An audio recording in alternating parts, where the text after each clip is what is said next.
You're listening to Where We Are, a weekend conversation on faith, politics, family, and culture, hosted by me, Michael Ware, and my wife, Melissa.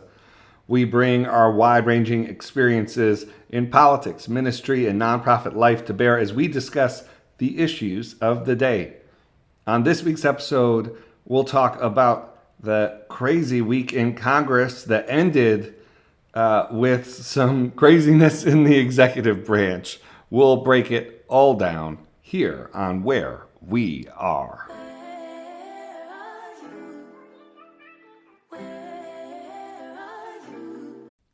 Hello, Where We Are listeners. If you're a longtime fan of this podcast or you're just joining us for the first time today, we want to tell you more about our podcast platform called Spotify for Podcasters. We've been using this platform for over a year, and it's been easy to use, and new features are added all the time. You can record and edit podcasts from your phone or computer. You don't need anything fancy, and you don't need previous podcast experience. When you hit publish, you will distribute your podcast to Spotify and everywhere else podcasts are heard. Video podcasts are also available on Spotify if that's your kind of thing. And with Spotify for Podcasters, you can earn money in a variety of ways, including ads and podcast subscriptions.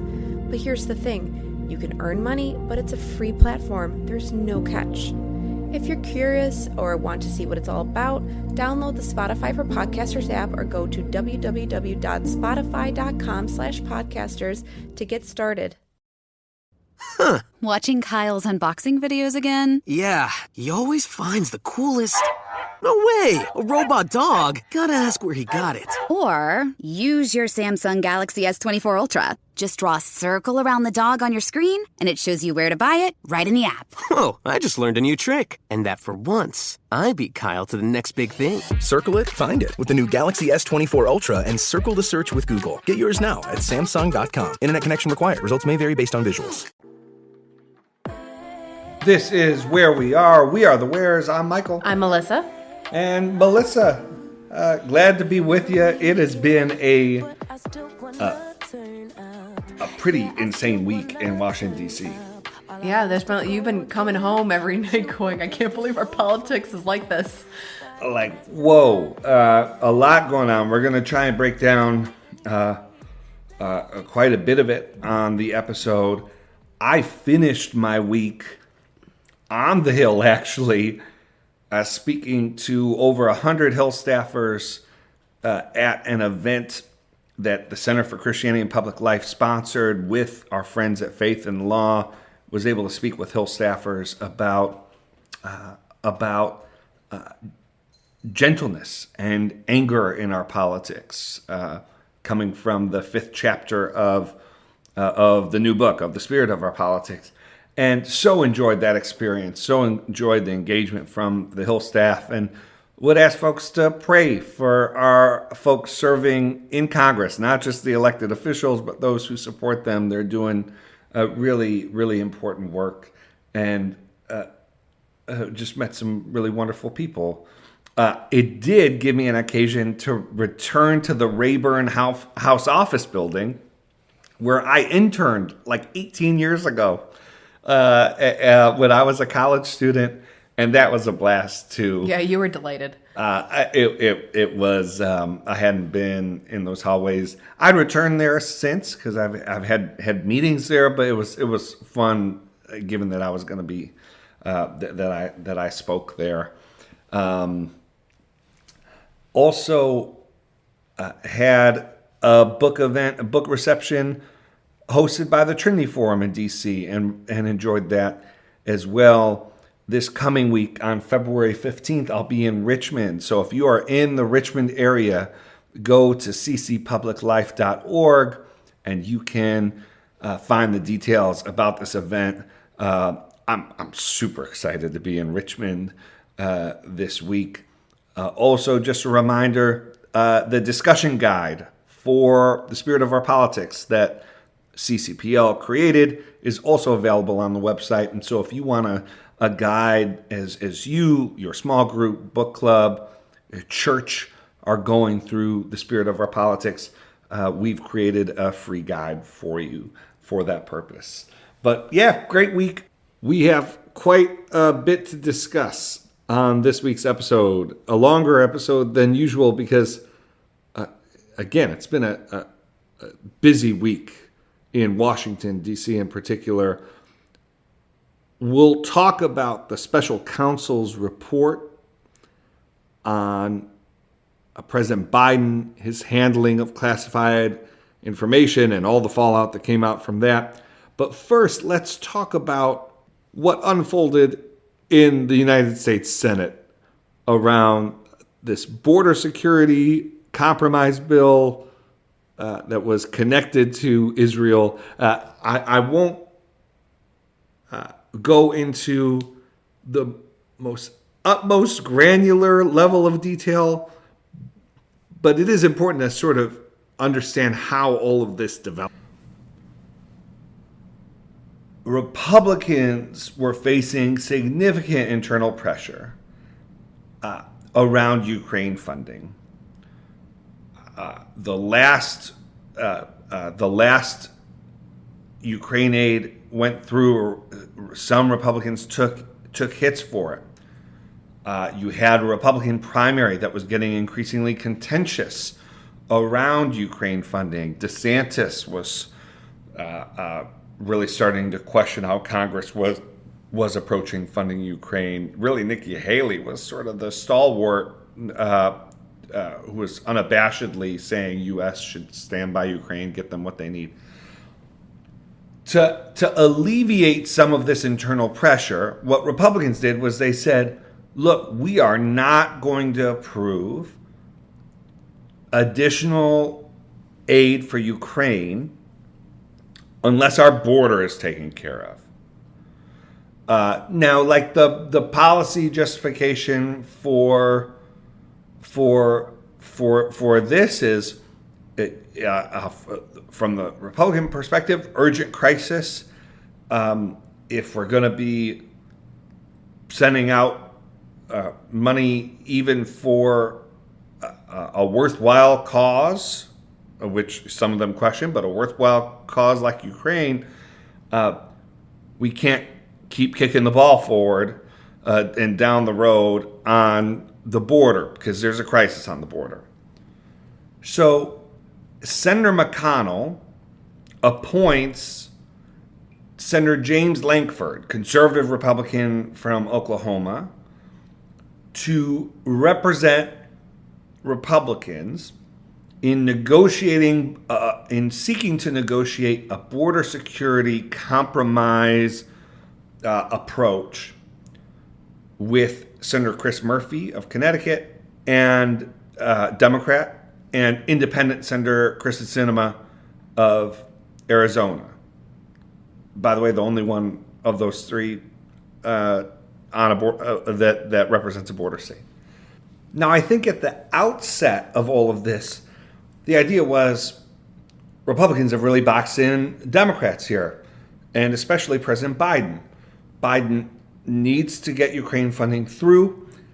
Immigration is one of the issues where Republicans were polling really strongly and Democrats pretty poorly. And so instead of just having these Republican senators approve this funding to Ukraine, take hits among aspects of their base, you tie in an issue that is really good for Republicans, politically speaking, and take care of a policy issue too. But the political justification was, hey, this sort of really helps keep the party, keep the caucus together, and will force Democrats to work and talk about an issue where they're polling poorly. Then at some point, this idea was reported, and I haven't tracked like all the trajectory of this, whether it was driven by pundits and analysts, whether it was something that was sort of put out by the White House, by Democratic folks on the Hill. Often it's a combination of the two. But the idea started to develop, especially as negotiations seemed to show some promise, that maybe the White House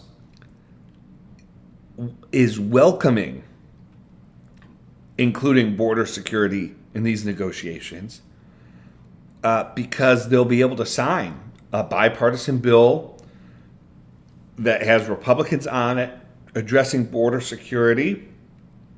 They obviously, could read the poll numbers and see that politically immigration was going to be a leading issue for Donald Trump to make his case against Biden. I think policy-wise, I think there's also a genuine interest the Biden administration had in getting more tools to address the border issue. I mean, this is why they fought, agree or disagree with the policy. But remember, the Biden administration was in court to hold on to the Title 42 provision that Donald Trump put into place. And so the Biden administration has it's sort of incontrovertible that they were looking for more policy levers to address the situation on the border. All right. But now there's this notion that maybe this will help the Democrats. Yep. And you start sensing some queasiness. You start sensing some reticence. In the 48 hours leading up to Murphy, Lankford, Sinema announcing their compromise, Speaker Johnson announces in the House that they are just going to advance Israel funding on its own. This was like a significant change. It kind of came out of the blue.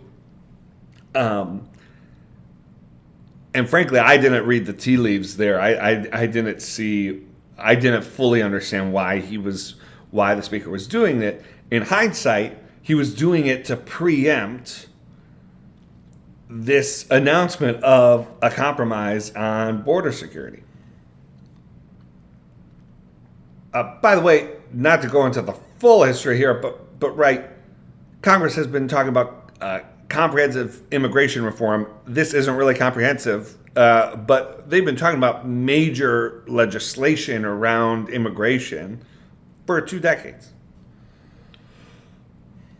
So Murphy, Lankford, Sinema announced this deal. White House comes out within hours, endorses the deal. Republicans, almost without looking at the legislation, some of them start tanking this bill that they asked for, that the person they put in charge of negotiating on their behalf negotiated and hasn't even been able to make the case for it, to the point where over a 24-hour, 36-hour period, you had Senator Mitch McConnell backing away from the deal. You had senators who had initially expressed sort of positive words about it reversing course. And you had very openly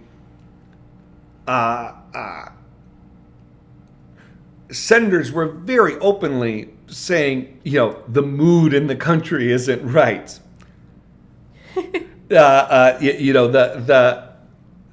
They weren't speaking to the substance of the bill. It was just sort of like atmospherics. Now, what I left out of the story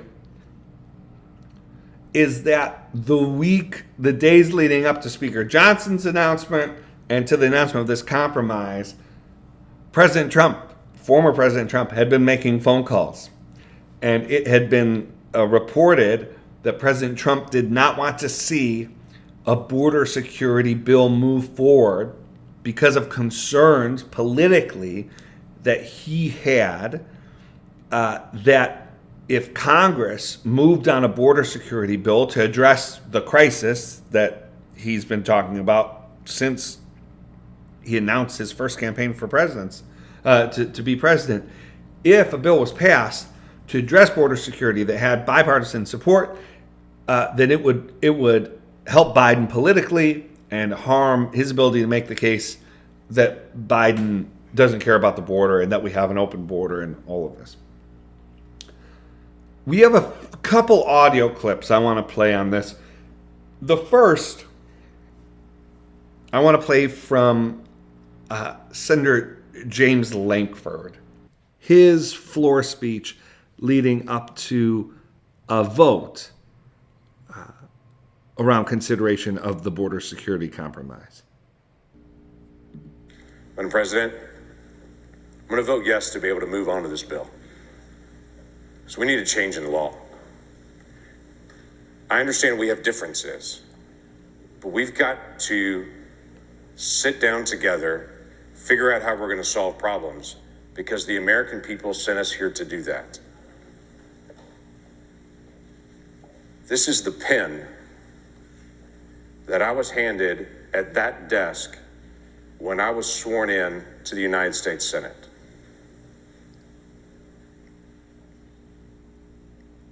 And I signed a book that was at that desk with this pen because I was becoming a United States Senator. Because the people at home sent me here to get stuff done and to solve problems. There's no reason for me to have this pen if we're just going to do press conferences. I can do press conferences from anywhere, but we can only make law from this room. And to do that, you need one of these pens. There's 100 of them in this room, and 60 of us have to agree to solve a problem. And I'm determined to sit down with anyone who wants to solve the problem, regardless of what side of the aisle that they're on, to figure out how we solve these things. Because Americans are ticked off that this is not resolved. And they expect us to get things done. So why don't we do that? All right, I want to play one more clip from this same speech that Lankford. Some of them may have policy differences. Some of them have been very clear with me. They have political differences with the bill. They say it's the wrong time to solve the problem, or let the presidential election solve this problem. In fact, I had a popular commentator 4 weeks ago that I talked to that told me flat out, before they knew any of the contents of the bill, nothing was out at that point, that told me flat out, if you try to move a bill that solves the border crisis during this presidential year, I will do whatever I can to destroy you. Because I do not want you to solve this during the presidential election. By the way, they have been faithful to their promise and have done everything they can to destroy me in the past several weeks. So, Melissa, there you have it. If I were Senator Lankford, I was just telling you this whole thing being asked to guide this bill that includes border security, or given this directive, and then to suddenly have it all scuttled after doing a lot of weeks of work, this would be my villain origin story. It's stunning, absolutely stunning. Senator Mitt Romney, another Republican, has sort of spoken similarly about the politics behind this. I do want to just relay sort of what the Republican narrative is, the Republican argument, at this point, really after all this, you have some Republicans who are just saying that the bill isn't good enough, that by providing bipartisan support to a border security bill that doesn't have everything that they would like to have in it, or doesn't have enough of what they would like to have in it, it precludes the opportunity to get all the things that they want. Sort of the issue will be considered settled. Okay. Another argument is that Republicans have reverted back to saying that no new legislation is needed. The executive branch just has to enforce the law. And this is why they're impeaching this is why they tried to impeach Secretary Mayorkas. And this is why President Biden shouldn't be reelected, because he hasn't enforced the law. Well, of course, like, what runs counter to this argument is the fact that virtually all of them were asking for new border security legislation. So 3 months ago, I mean, they appointed James Lankford to negotiate new legislation. I think that's pretty solid evidence that you thought at one point, and not that long ago, that new legislation was necessary. I think there's also this idea that that the and this is related, that just like the Trump administration had this under control, and so this is really we just need to change who's in the White House. Again, the evidence is a bit mixed on this. It's true that crossings have gone up on average under the Biden administration.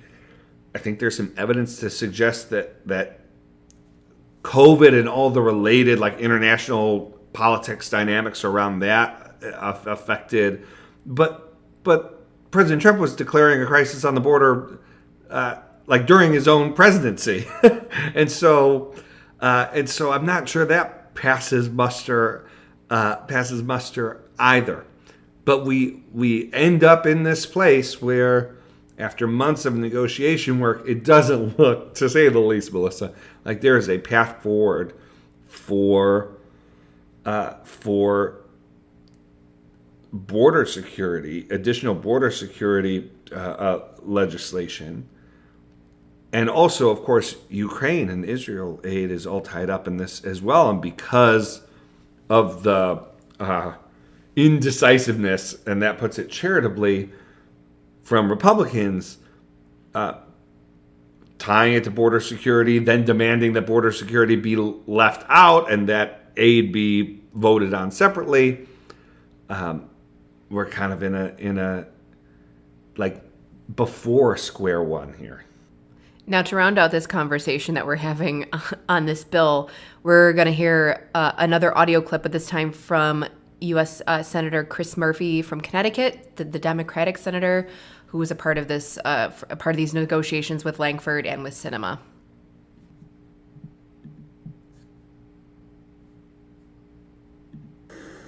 This is unbelievable. Like, I can't believe this is happening. We were all here. This wasn't a dream. This really happened. Republicans all stood up and said that they wanted a bipartisan bill to fix the border. The border is a priority. The border is a crisis. We delivered a bipartisan bill to fix the border with the Republican senator appointed by the Republican caucus to cut the deal. And within 24 hours before the ink was even dry, Republican senators decided they don't want a bipartisan bill to fix the border. So right, Melissa, in other interviews, Senator Murphy has said, I was told, like, people thought I was an idiot for spending my time in these negotiations. And by the way, Senator Murphy, I was supposed to meet with him twice during the course of these negotiations. Yeah. And he had to cancel both times because of how embroiled he was in these negotiations. But that's kind of an aside, except to say, like, he really was spending a lot of time on these negotiations. He had been told, like, you're being naive here. Republicans are never gonna go for a bipartisan thing. But he spent hours and hours and hours of his own time and hours and hours and hours of his staff time in good faith negotiations with Senator James Lankford, who Murphy has respect for, but they didn't see eye to eye. Like it was a negotiation. And so he's talked pretty openly about how this undercuts him, how this undercuts his ability to convince other Democrats that they ought to be negotiating in good faith with Republicans. So it's just like it's just a pretty cynicism-inducing scene that you're ramping up fear about the crisis at the border, suggesting terrorists are just pouring over the border, suggesting that the heart of the drug crisis, the fentanyl crisis, is at the border. And then for political purposes, for an election that is 8-9 months away, for political purposes, you're not going to act on the thing that you've been scaring everybody about, that you've been saying is a existential crisis. It's cynicism inducing, and to do it all because President Trump made the phone calls.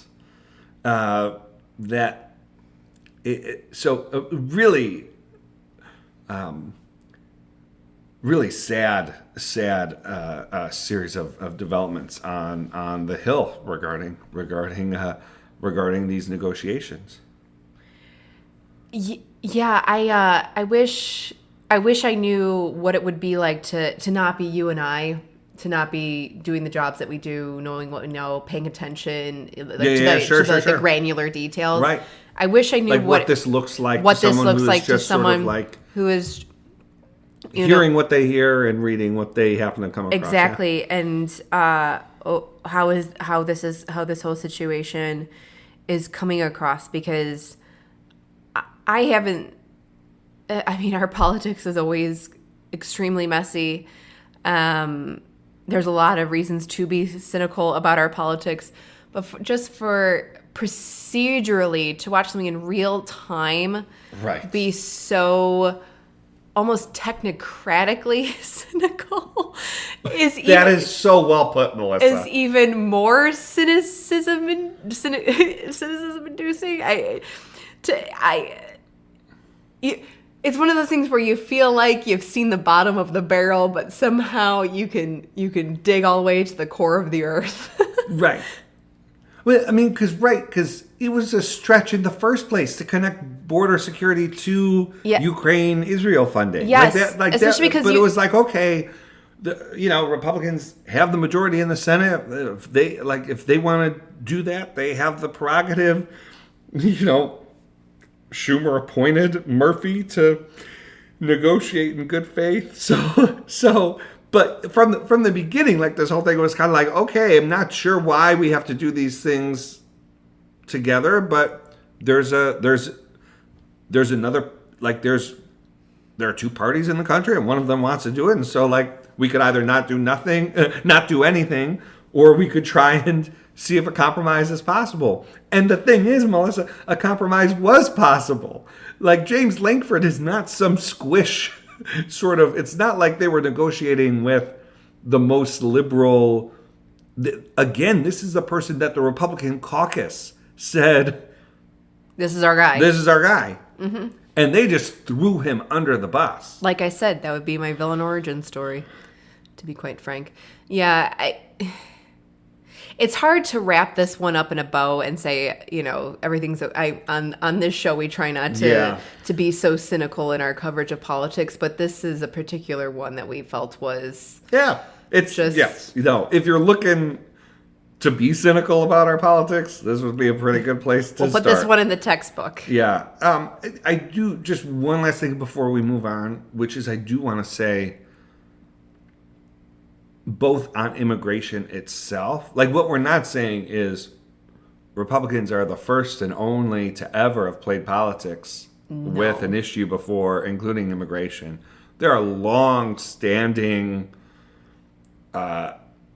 disputes that aren't quite as crass as this, but like, for instance, in the Obama years, a lot of criticism that Barack Obama took up health care reform first and not immigration, and that a good faith, the argument was that a good faith effort on comprehensive immigration reform was never taken up by Obama, even though it was promised.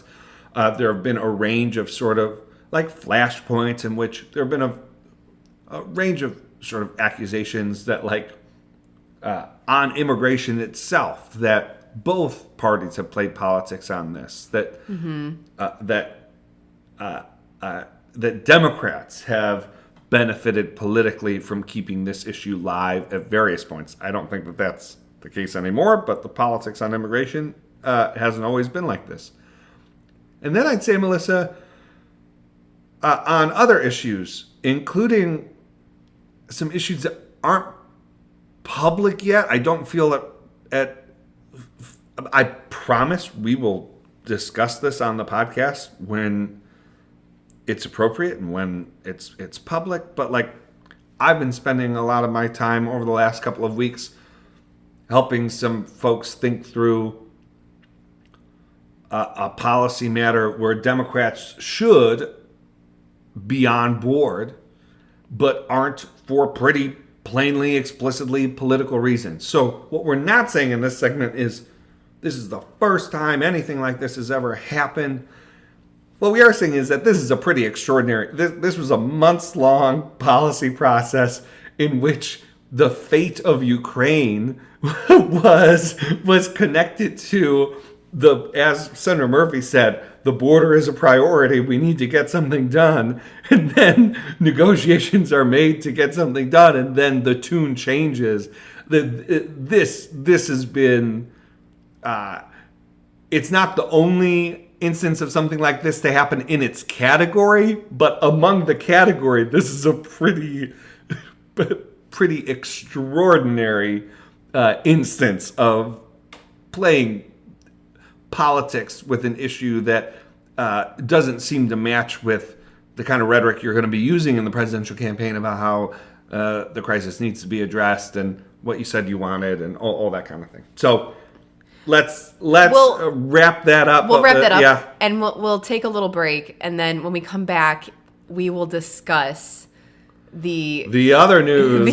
The other news this week that was just a bit wacky.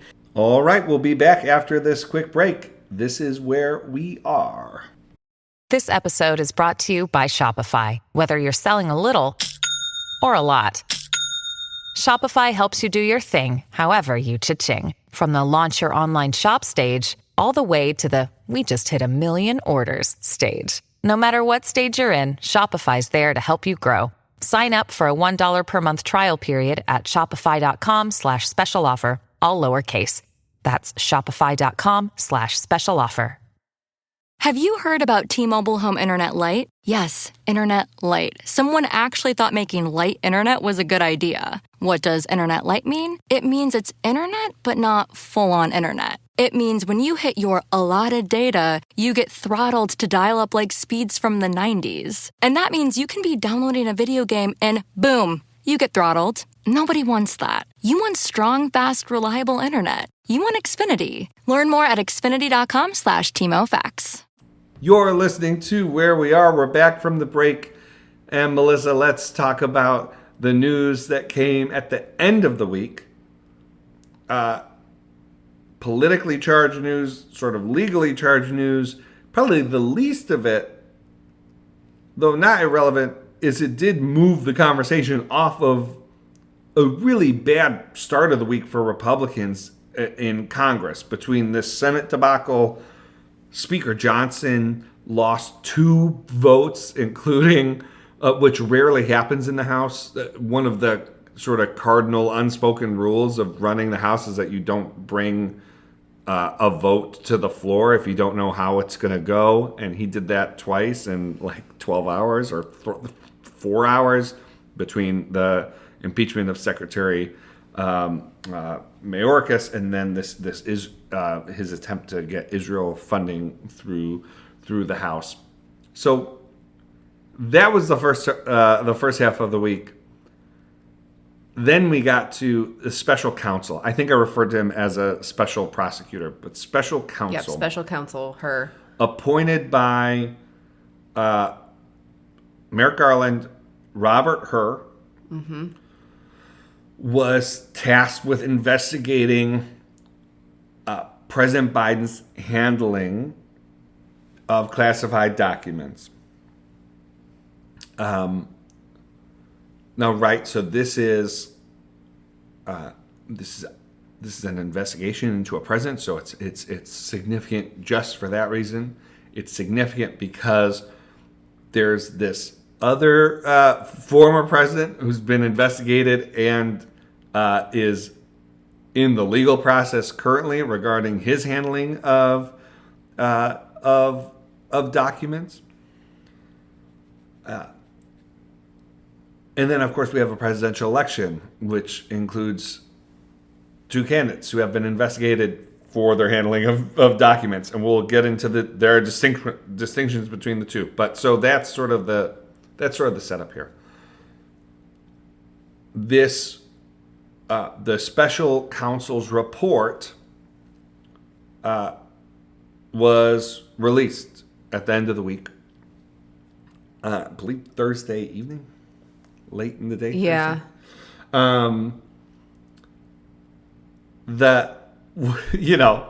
The headline of the report, like literally the opening line of the report, is, "We conclude that no criminal charges are warranted in this matter.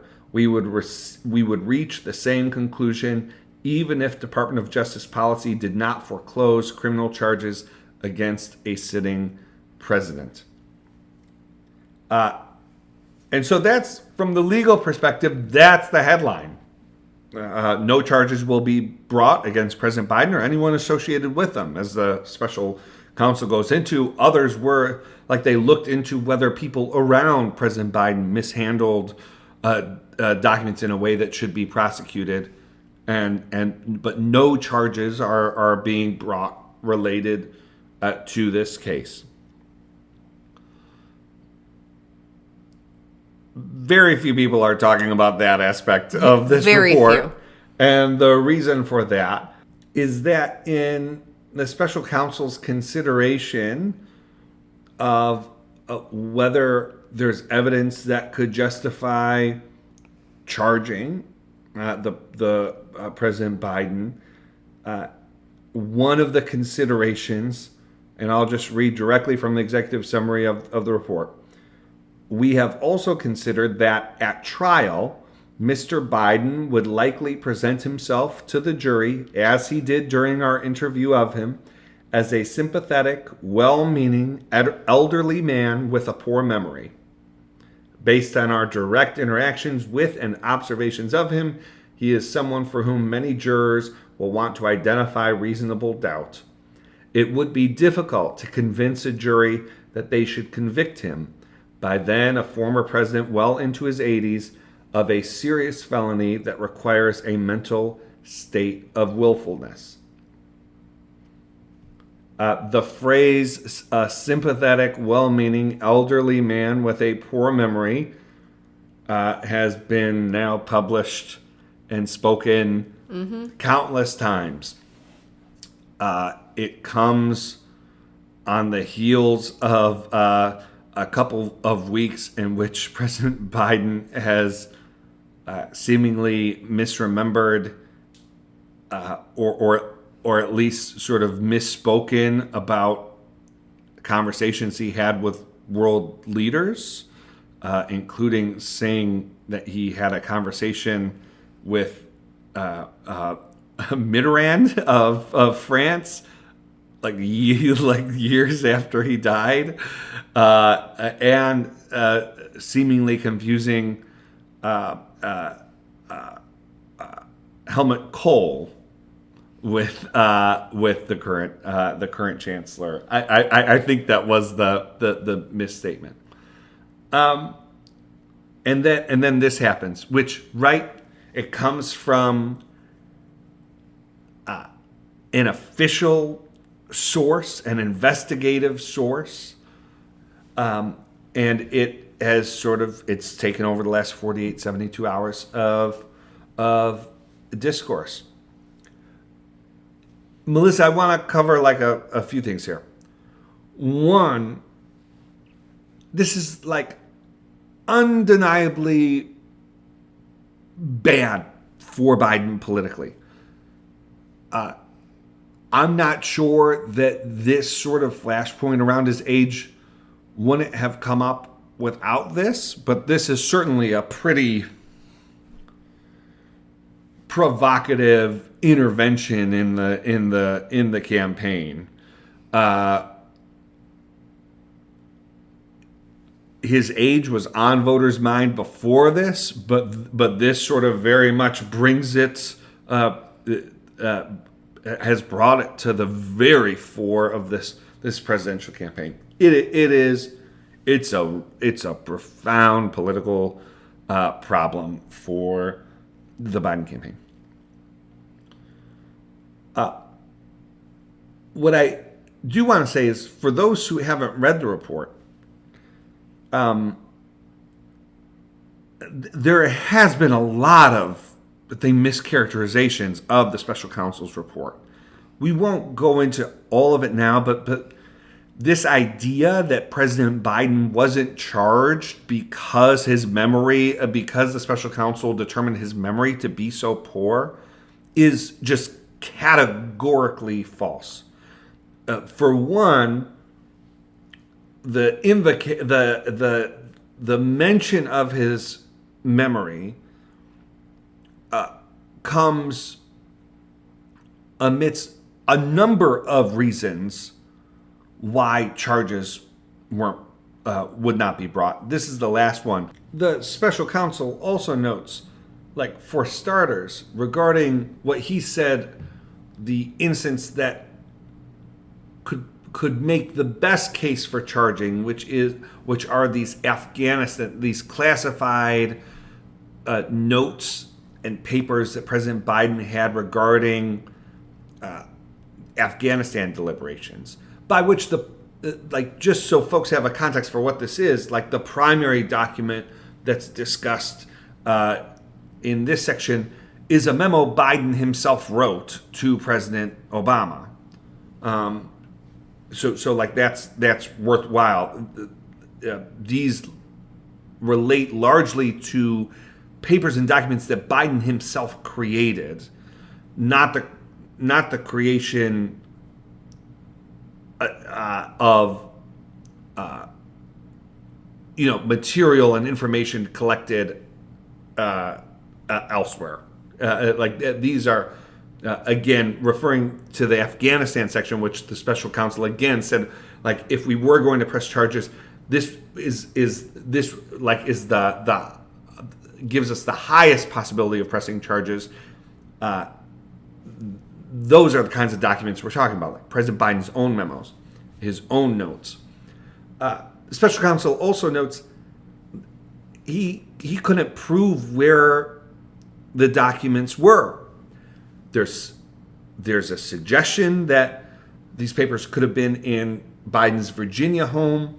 He also says, and I quote, another viable defense is that Mr. Biden might not have retained the classified Afghanistan documents in his Virginia home at all. They could have been stored by mistake and without his knowledge at his Delaware home since the time he was vice president, as were other classified documents recovered during our investigation.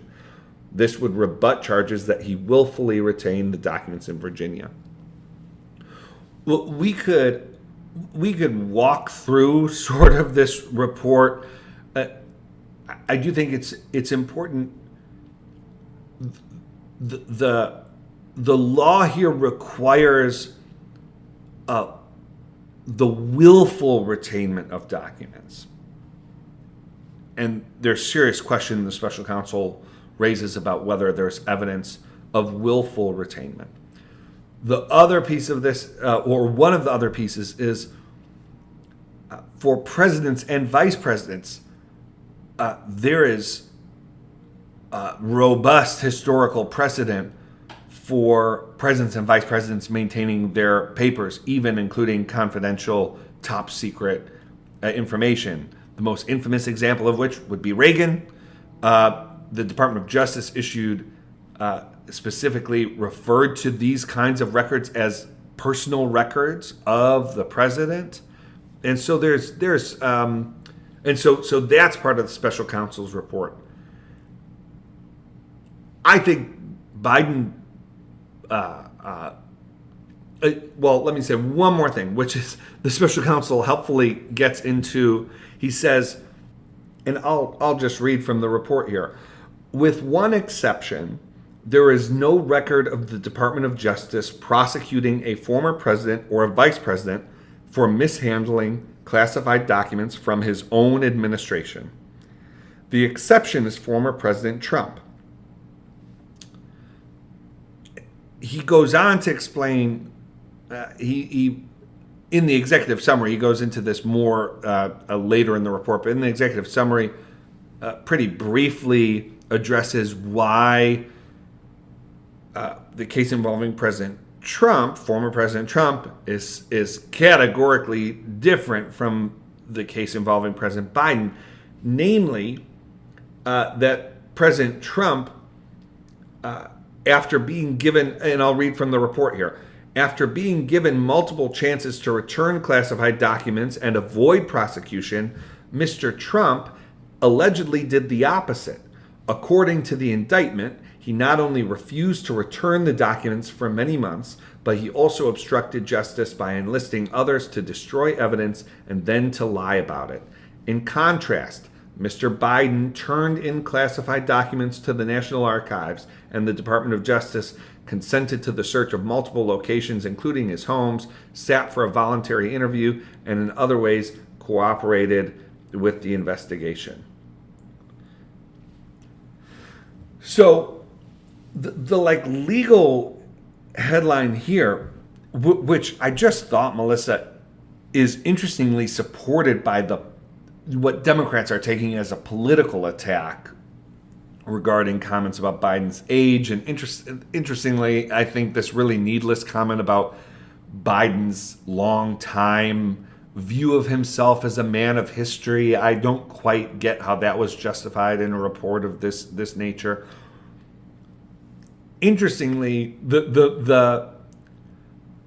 it makes it really hard for Republicans to argue that the special counsel was somehow favorable towards Biden. You know, that Biden was left off the hook in terms of the legal charges because it was a favorable special counsel. Well, no, it's pretty clear that politically speaking, at least this at least in the short term, this report has not been favorable. And so the main ramifications that is in the news right now, since Biden won't be getting charged with anything, is the impact of this age debate. Melissa, what have you thought about the last 48 hours, 72 hours, the reports, the legal finding, but then also the political conversation that's unfolded, particularly around Biden's age? Well, with what the first sentence says, I honestly have given the legality issue about 5 seconds of thought. It's the political side of things. You saw me sending you basically screenshots of the various reactions that I was seeing on Twitter. And the punditry class, I was just really upset throughout the last couple of days towards this particular story. I have felt that a lot of pundits have just committed a lot of malpractice around this particular issue. I mean, they're almost like foaming at the mouth on just these particular sections on age and not even once talking about anything in context, what this was actually about. It was basically, it's like this special counsel understood that since 2020, especially since President Biden won the election, that this story about his age and being too old and being incompetent has been a drumbeat, a very, very steady drumbeat. And not just by Trump, but by a lot of different operatives.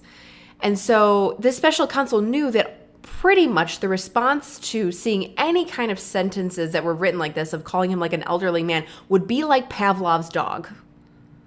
And that's what I felt like a lot of the pundits were sort of playing into. It was just like a Pavlov's dog response of, well, we've kind of heard these stories and this chatter that, he might not be competent enough and his age is going to be a real issue. But here's somebody who is interviewed and who has got some direct evidence for the things that we've been hearing for years now. Whereas like those things that they've been hearing for years now have also been a political strategy. And so so don't hear me out here. And we've had an episode on the age debate of both Trump and Biden since they're only 4 years apart. You and I have had an episode on age and what does age mean and what you and I think about, all this talk about, especially about Biden's age. So yes, President Biden is the oldest president that we've had. It's not like it's not a concern for me, but this report, how it was written to be political, obviously, but then just for a lot of people who normally I follow and I like, how even-keeled and measured they usually are, they tend to try to not take things out of context. I mean, it was just hyperbole after hyperbole around, oh, this is just going to tank everything imaginable. And it was like, wait, and then I had to say, wait, hold up a second, Melissa, stop, go click on the link to go actually read at least the executive summary so I know where any of this is coming from, what is actually being written around these sentences and these paragraphs here. And I quickly realized, what kind of report this was. This was not just sort of a report on the legality of things that from a Trump-appointed counsel. This was definitely something to get tongues wagging. Well, I just want to be clear. Trump did not appoint him as special counsel. No, I'm sorry. Yes. He was previously appointed by Trump, I think, as a U.S. attorney or something like that. Yes, that is correct. Yeah. But Merrick Garland is the person who appointed him to be the special counsel for this specific investigation. Who is the current U.S. Attorney General. Yeah. Yes, that President Biden appointed. Yeah. Yes. So that has been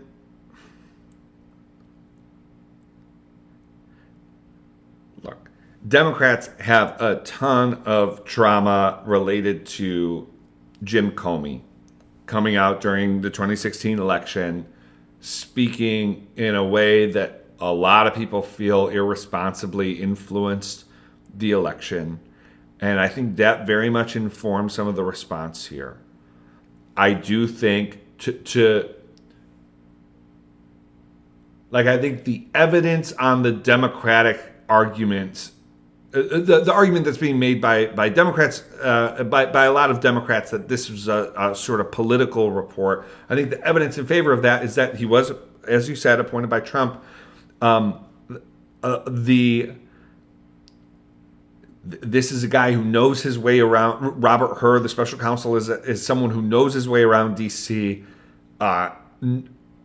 knows we're 10 months less than away from a presidential election, and a phrase like a sympathetic, well-meaning elderly man with a poor memory, like he knows his way around D.C. enough to know what a phrase like that is going to do, what it's going to mean politically, who's going to use it. That would be the argument.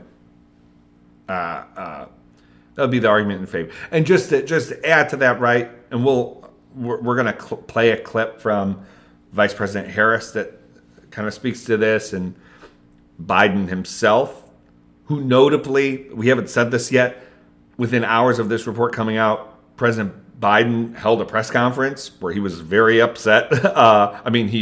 He acknowledged that no charges would be brought, but was very upset about some aspects of this report, including, and I don't think we've said this yet, in in justifying his claim that Biden has poor memory, the special counsel refers to several instances during the course of the voluntary interview the sitting president of the United States did with him within days after the October 7th attacks on Israel. The special counsel includes in the report that Vice President Biden, according to him, forgot the year in which Beau, the vice president's son, died, and expressed uncertainty about when he was serving as vice president in relation to various questions he was being asked. So that upset the vice president. Actually, while we've been recording this podcast, I received an email under First Lady Jill Biden's name specifically about this and how painful it was to have Beau's death in the news like this, and the idea that the vice president didn't remember when his own son died. That would be the Democrat. Like, he knew what he was doing. He knew what he was including. I will say, if this was a political hack job, it was a pretty surgical job. There are certainly things I've said, like I don't get. In the opening pages of the executive summary, there's a reference to Biden thinking of himself as a man of history, as a sort of historical figure, and that being why he kept records of his positions on Afghanistan. I don't get why the self-image issue is to be made. I mean, he references that Biden wanted to run for president and ran for president in the 80s and then did again. I think it's enough justification for Biden to have kept, not legal justification, but I don't think you need to know that much more about Biden and why he would have potentially kept willfully kept the Afghanistan papers.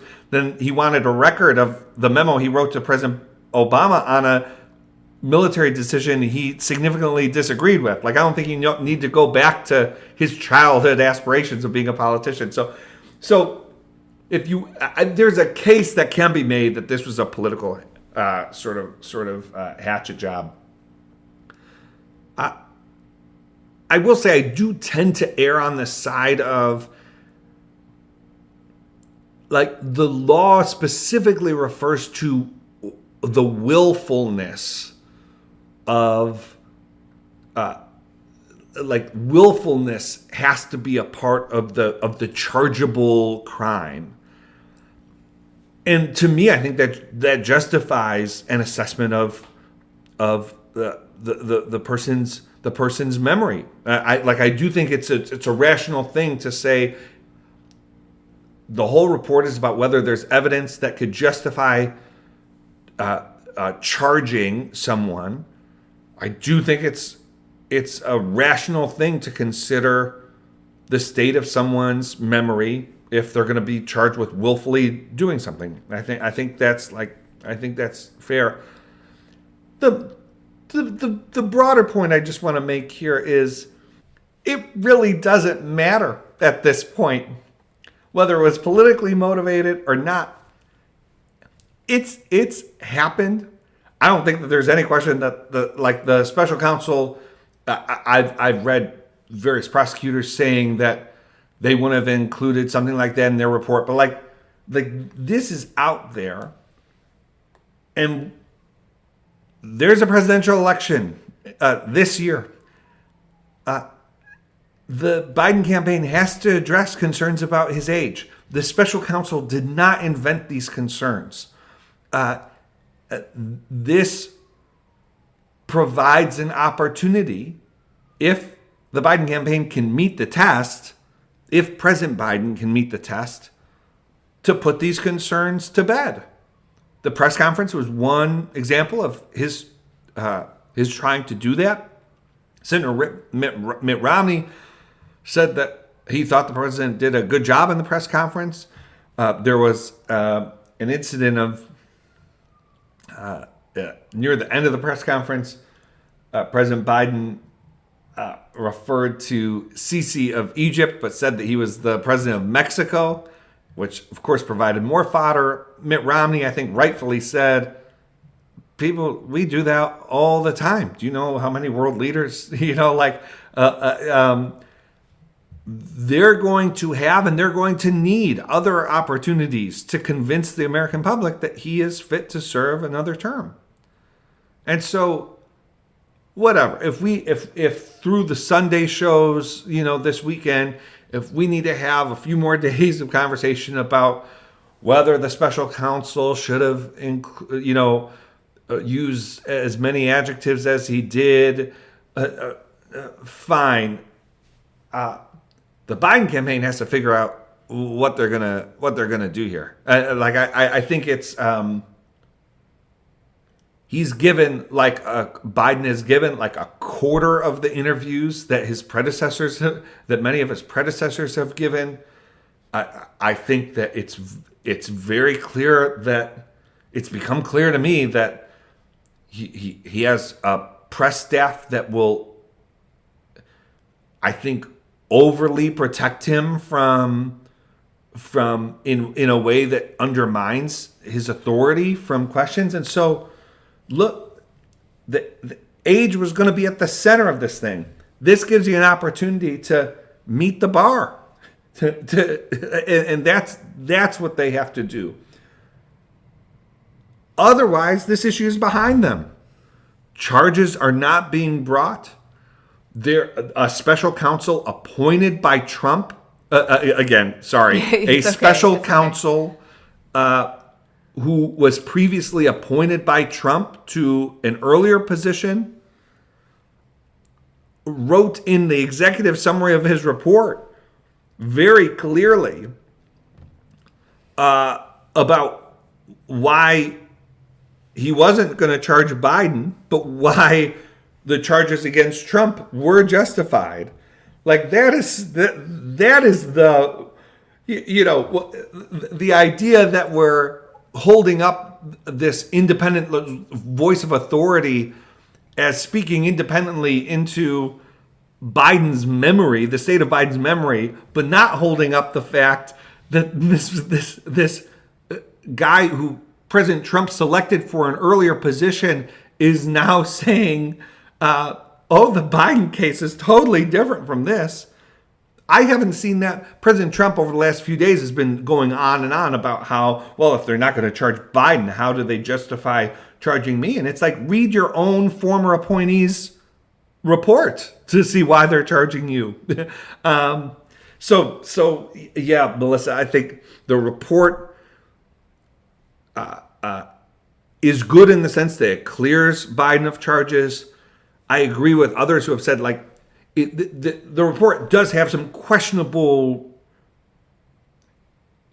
does raise concerns about how Biden potentially stored, has used documents. Nothing that is, frankly, and I haven't read the full report yet. Nothing that raises like 5 alarm fires or 5 alarm, huge alarm bells for me at this point. But the legal side is good, and the age thing is something that was always going to come. They got to deal with it. Yeah, agreed. It's why I call it Pavlov's dog. You plan it for years, and then when stuff like this comes up, it just comes home. See, I just don't think it's something you plant. He's an 80. Like it would be one thing if it was a 40-year-old candidate who you said he has memory problems, and then something comes out. This was my point with our. He's 80. It doesn't require. This was my point, though. It doesn't require inception. I completely get that and agree with you, Michael, but this was my point during our age debate podcast, in that President Trump is only 4 years younger. Okay, but this isn't about President Trump. I know, but it is in some ways when it comes to this kind of how politically as a strategy, how effective it has been that for 4 years you put out either very big whispers or little whispers on his competency, when you don't do this, when the same thing is not happening for Trump and like his competency as somebody who's literally in his late 70s. Yeah, I hear you there, Melissa. And right, that's, I think, starts to get at something I'm sure we'll be talking about quite a bit over the coming months, which is pretty widespread dissatisfaction among voters, at least at this point, with the general election contest in general. Yeah. What I will say is, what's clear to me after this is, regardless of whether it's fair, regardless of whether the special counsel was, as Vice President Harris said, that his report was gratuitous. Maybe it was. Again, I was surprised by some aspects. It is there are no excuses when it comes to a presidential election at this point. The Biden campaign knows that they have this challenge and they have to rise to meet it. I think they need to make the president more available to media, more available to voters, whether that's town halls, whether that's a series of extended interviews, regardless of assessments of whether this is fair or not. This is a challenge, and the Biden campaign is in for a real presidential campaign. And if they can't figure out how to neutralize concerns about Biden's age, they may not be in office past January of next year. I think that's right. So let's end it there for this week. It's been a lot. It's been a week. It's been a week. We look forward to chatting with you next week about whatever is the latest in the news. Until then, this has been Where We Are. Bye.